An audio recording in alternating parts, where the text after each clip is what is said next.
Welcome to Tenor Tech, where I solve the problems you didn't even know you had. You start by opening an elevated command prompt. You need admin rights to remove system programs.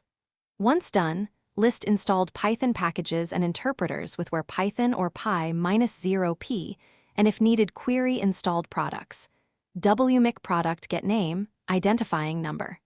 Make sure to note the exact name and the identifying number, the GUID, that corresponds to the Python entry. These identifiers let you target the exact MSI installer for removal.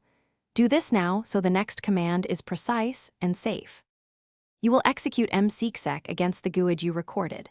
For a visible uninstall, run mseexec/xguid and follow prompts. For a quiet removal, use mseexec/xguid/qn. Once started, mseexec removes files, shortcuts, and MSI entries.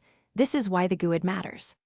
After completion, verify the product is gone with wmic product where name like Python %, get name, or simply run where Python again. If multiple versions exist, repeat mseexec for each corresponding GUID.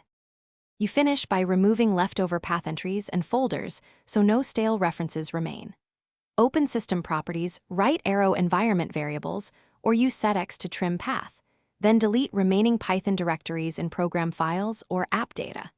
Make sure to run where Python and py-0p to confirm absence. If a GUID was not found or mseexec fails, try listing products again, rerun wmic. Or as an alternative, use widget uninstall Python. Python 3.